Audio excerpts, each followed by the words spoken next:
உலகம் முழுவதிலும் இருக்கிற எர்சி தத்தா சேனல் வியூவர்ஸ் அனைவருக்கும் என்னுடைய நன்றி கலந்த வணக்கத்தை முதலிலே தெரிவித்துக் கொள்கிறேன்.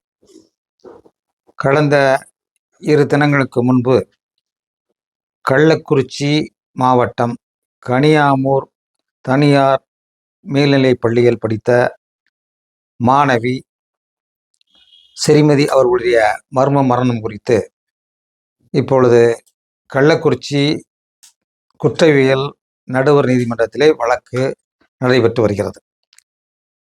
கடந்த 30ஆம் தேதி 30/4/2024 அன்று அதுக்கு வாய்தா வைத்திருந்தாங்க. வாய்தாவுக்கு அனௌன்ஸ் பண்ணியிருந்தாங்க. 30ஆம் தேதி நடைபெற்ற அந்த நீதிமன்றத்தில் குற்றம் சாட்டப்பட்ட பள்ளிக்கூட நிர்வாகிகள், தலைமை ஆசிரியர் ஆகியோர் அந்த கோர்ட்டுக்கு ஆஜராக அந்த தேதியில் அந்த சக்தி பள்ளிக்கூடத்தினுடைய நிர்வாகிகள் ரவிக்குமார், சாந்தி, தலைமை ஆசிரியர் சிவசங்கரன், இவங்க 3 பேரும் நேற்று 30ஆம் தேதி, அதாவது 30/4/2024 ஆஜராகணும்னு சொல்லி நீதிமன்றம் சம்மன் அனுப்பியிருந்துச்சு. ஆனால் அவங்க ஆஜராகலை. அவங்களுடைய வழக்கறிஞர் அதுக்கான காரணத்தை சொல்லி அவங்க டைம் கேட்டிருப்பாங்கன்னு நினைக்கிறேன். நம்முடைய வழக்கறிஞர்கள் மரியாதைக்குரிய பாப்பா மோகன் அவர்களும் சங்கர் சுப்பு அவர்களும் நேற்று நீதிமன்றத்துக்கு வராததால் அவருடைய ஜூனியர் வழக்கறிஞர் நேற்று ஆஜரானார்கள். அதனால் நேற்று என்ன சொல்லியிருக்கிறாங்கன்னா, நீதிமன்றத்தில் நீதிபதி ஏற்கனவே இவங்க குற்றப்பத்திரிகை சம்மன் அனுப்பியும் 3 பேர் ஆஜராகலை. சிபிசிஐடி போலீஸாரும் நீங்கள் கேட்ட ஆதாரங்களை தாக்கல் பண்ணலை. அவங்க அதனால் சிபிசிஐடி போலீஸார் இன்னும் டைம் கேட்டிருக்காங்க. அதனால் இந்த வழக்கை வருகிற 14/5/2024 அன்று ஒத்தி வைக்கிறேன்னு சொல்லி நீதிபதி அனௌன்ஸ் பண்ணிட்டாங்க இந்த 30ஆம் தேதி.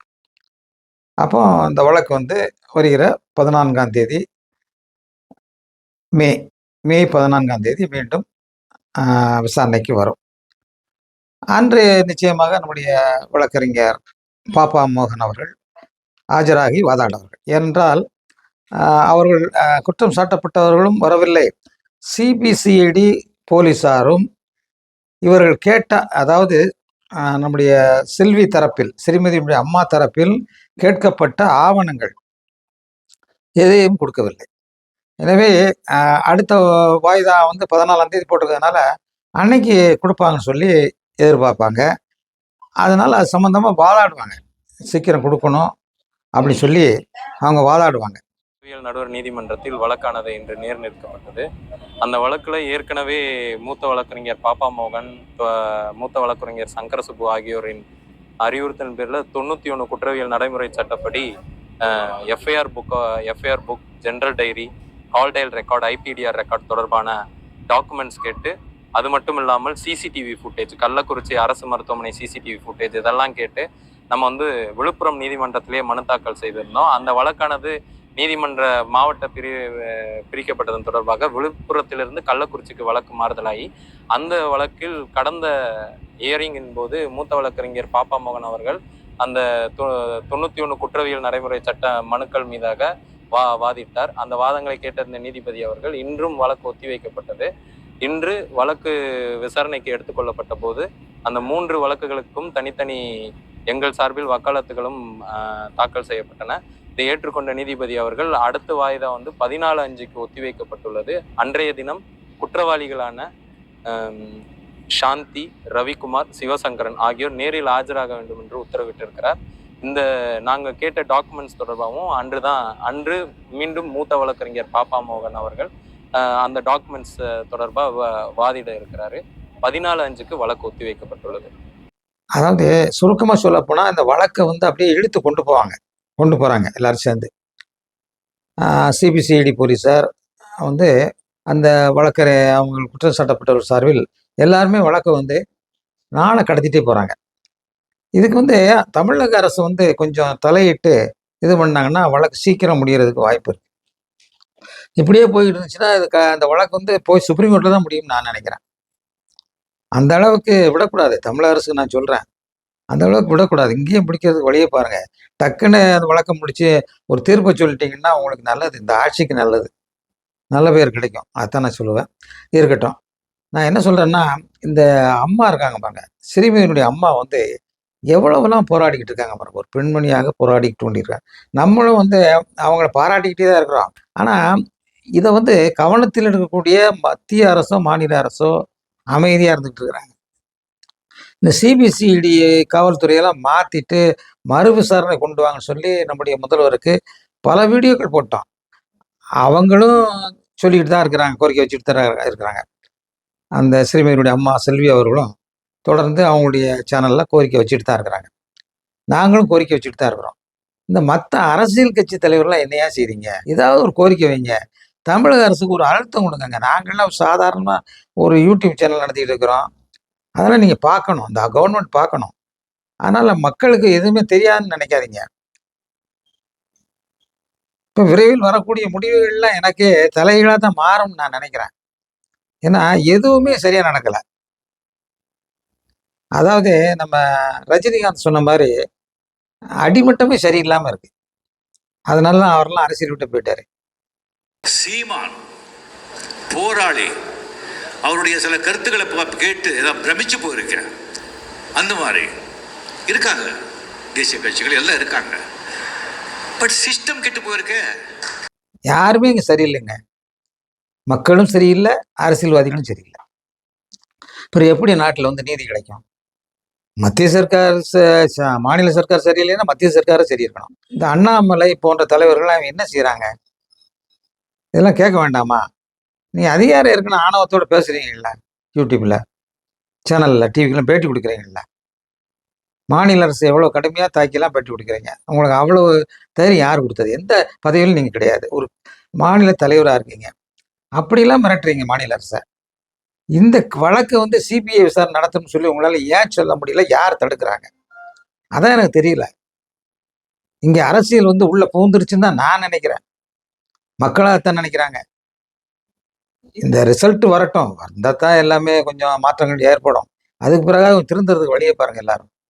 கடந்த மாதம் வந்து பாண்டிச்சேரியில பெண்ண வந்து கற்பழிச்சு 2 பேர் சேர்ந்து கற்பழிச்சு கொன்னாங்க. அவங்க 2 வருஷம் அரெஸ்ட் பண்ணிட்டாங்க. அந்த வழக்கும் என்ன ஆச்சுன்னு தெரியல.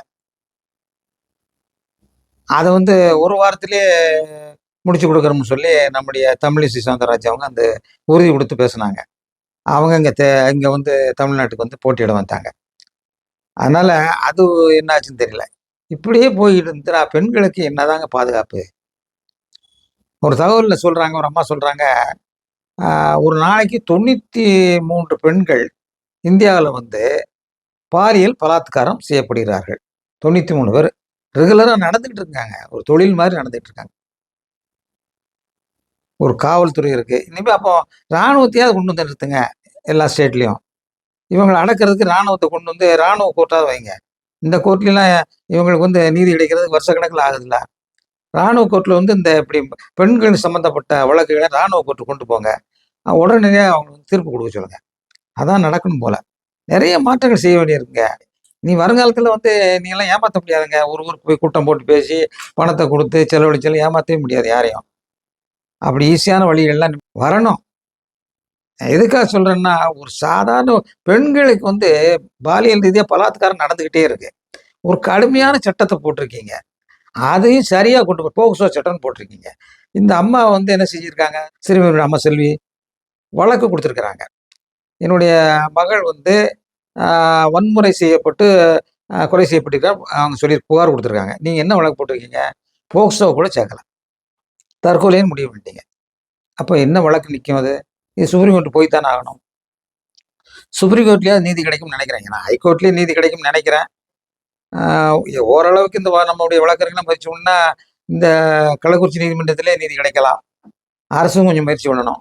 இல்லைன்னா ஹைகோர்ட்ல நீதி கிடைக்கலாம்.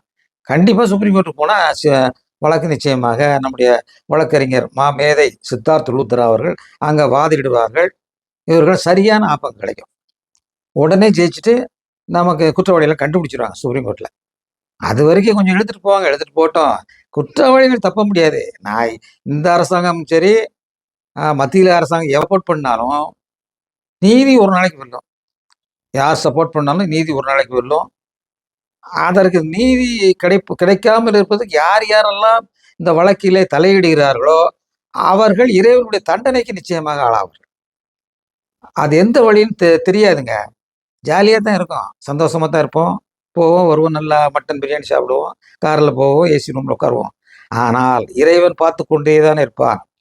நீங்கள் செய்கிற தவறுகளை எல்லாம் ஒரு ஜவுளி மூட்டை மாதிரி கட்டி வச்சு மொத்தமாக சேர்த்து உங்கள் கோப்பு பூரா அங்கே இருக்கும். ஒரு நாள் மொத்தமாக அடிச்சு நொறுக்குவாங்க. அப்படியே பூரா கீழே சாஞ்சு விழுவீங்க. அது இந்த நாடு பார்க்கத்தான் போகுது. நன்றி, வணக்கம். இந்த எர்சை தாத்தா சேனல் பார்த்துக்கிட்டு இருக்க நேயர்கள் அனைவரும் முதல்ல சப்ஸ்கிரைப் பண்ணுங்க. தயவுசெய்து நீங்கள் பார்க்குறீங்களே, எவ்வளோ ஒரு செகண்ட் தான் ஆகும். சப்ஸ்கிரைப் பண்ணுங்க, கமெண்ட் எழுதுங்க, நிறைய எழுதுங்க. நான் ஒரு வாட்டி சொல்லிட்டு தான் இருக்கிறேன். நிறைய கமெண்ட் பண்ணுங்க, நானே எழுதுறேன், நிறைய இது பண்ணுறேன், நான் போடுற வீடியோக்கள் இந்த சிறுமை சம்மந்தமாக தொடர்ந்து போட்டுக்கிட்டே தான் இருப்பேன். இனி வேற வழியில் நான் புதுமையான வழியில் சிறுமிதி வழக்கை இந்த அரசு கொண்டு போகிறதுக்கு ஒரு புதுமையான போராட்டத்தில் நடத்தலாம்னு நினைக்கிறேன். அரசின் கவனத்தை திசை திருப்பதற்காக என்னுடைய போராட்டத்தை தொடங்கலாம் என்று நினைக்கிறேன். அதை பற்றி நான் ஆய்வு செய்து கொண்டிருக்கிறேன். எனவே நீங்கள் என்ன செய்கிறீங்க, சப்ஸ்கிரைப் பண்ணுங்கள் முதல்ல. அதாவது சப்ஸ்கிரைப் பண்ணுங்கள், ஷேர் பண்ணுங்கள், எல்லா உலக மக்களுக்கு பூரா ஷேர் பண்ணி விடுங்க தயவு செய்து. நன்றி, வணக்கம்.